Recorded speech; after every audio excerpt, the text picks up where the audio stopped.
আমরা পরিষ্কারভাবে বলতে চাই, বর্তমান সরকার আওয়ামী স্টাইলে বাংলাদেশ পরিচালনা করার চেষ্টা করছে।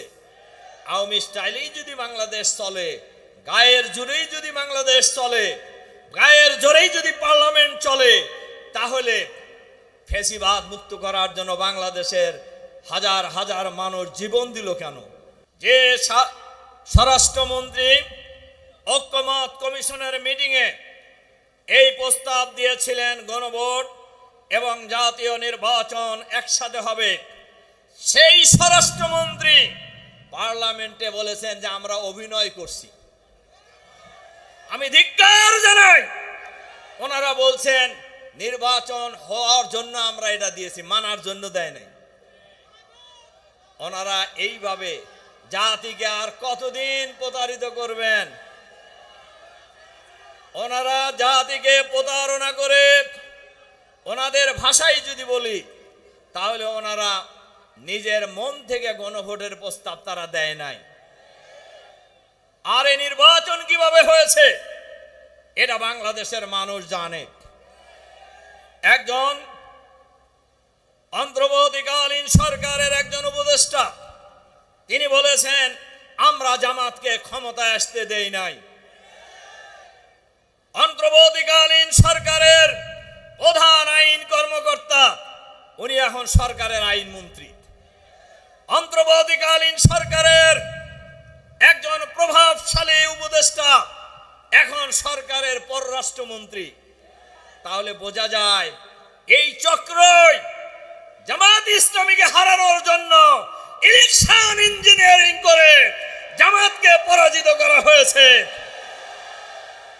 সংগ্রামী ভাই এবং বন্ধুগণ, তারা নির্বাচিত হওয়ার পর আমাদের বক্তব্য খুবই পরিষ্কার। এই বাংলাদেশের জনগণ ওনারা বলেছেন গণভোট নাকি ওনারা বোঝে না, কেউ বাংলাদেশে মানে না বুঝে ভোট দিছে। আচ্ছা বলেন আপনারা বুঝে দেন নাই? ওনারা মনে করেন ওনারাই খালি চালাক, বাংলাদেশের লোকেরা সব বোকা। এটা কি উল্টাটা হইতে পারে না? বাংলাদেশের মানুষ সবসময় সঠিক কাজ করছে। বাংলাদেশের মানুষ সবসময় সঠিক রায় দিয়েছে। কখনো কখনো জনগণের রায় নিয়ে ছিনিমিনি খেলা হয়েছে, কখনো কখনো ভোট নিয়ে ছিনিমিনি খেলা হয়েছে, কখনো কখনো ভোটে ইঞ্জিনিয়ারিং করা হয়েছে। এই তামাশা বাংলাদেশের মানুষ আগামী দিনে আর কাউকে করতে দেবে না ইনশাআল্লাহ। আমাদের নেতা, পার্লামেন্টের বিরোধী দলীয় নেতা, জামাত ইসলামের সংগ্রামী আমির শুরু থেকেই বলে এসেছেন আমরা এই না বলার কালচার থেকে জাতিকে মুক্ত করতে চাই। এই জন্যই আমরা সংসদে গিয়েছি, আমরা বলেছি, আমাদের নেতা বলেছেন আমরা পার্লামেন্টে সরকারের সকল ভালো কাজের সহযোগিতা করব, কিন্তু সরকারের দেশ বিরোধী, জনগণ বিরোধী, ইসলাম বিরোধী সকল কর্মকাণ্ডের আমরা প্রতিবাদ জানাবো, প্রতিরোধ জানাবো বাংলাদেশের আমরা সেই নীতিতে এগিয়ে যাচ্ছি। সংগ্রামী ভাই এবং বন্ধুগণ, আজকের এই সমাবেশেও যে লিফলেট বিতরণ করা হয়েছে, সেই লিফলেটের মধ্যেও গণভোটের কথা বলা হয়েছে। গণভোটের প্রস্তাব ছিল বিএনপির। আমরা পার্লামেন্টে ওই কথা বলেছি। আমরা বলেছিলাম গণভোট আর জাতীয় নির্বাচন আলাদা দিনে করা, গণভোট আগে করা, এরপরে জাতীয় নির্বাচন করা। কিন্তু বিএনপি একসাথে নির্বাচনের জন্য প্রস্তাব দিয়েছিল, একসাথে গণভোট এবং জাতীয় নির্বাচন একই দিনে হবে। আর নির্বাচনের পর এই নির্বাচনে জনগণ 70% জনগণ গণভোটের পক্ষে রায় দিয়েছে। আর এই গণভোট ছিল সংস্কারের জন্য গণভোট।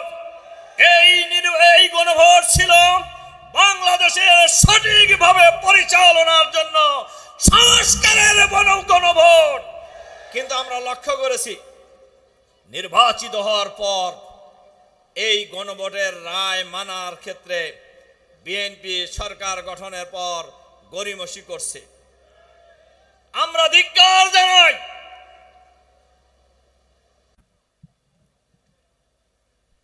আজকে পহেলা মে,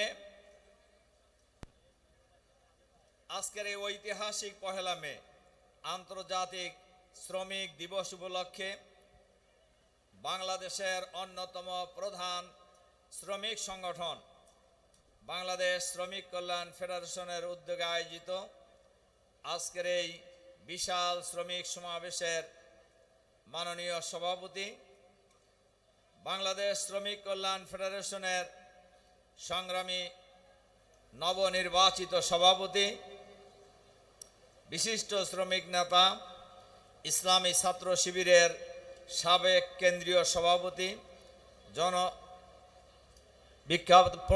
প্রখ্যাত শ্রমিক নেতা জনাব অ্যাডভোকেট আতিকুর রহমান, উপস্থিত আছেন বাংলাদেশ শ্রমিক কল্যাণ ফেডারেশনের সাবেক সভাপতি, সদ্য বিদায়ী সভাপতি, বাংলাদেশ জামাত ইসলামীর সংগ্রামী নায়েবে আমির, সাবেক এমপি জনাব মাওলানা আ.ন.ম শামসুল ইসলাম, উপস্থিত আছেন আরেকজন সাবেক সভাপতি, বাংলাদেশ জামাত ইসলামীর সংগ্রামী সেক্রেটারি জেনারেল, সাবেক এমপি জননেতা জনাব অধ্যাপক মিয়া গোলাম পরোয়ার সহ জাতীয় এবং মহানগরীর নেতৃবৃন্দ, সংগ্রামী সাংবাদিক বন্ধুগণ, সংগ্রামী শ্রমিক ভাই ও বোনেরা, আসসালামু আলাইকুম রহমতুল্লাহ।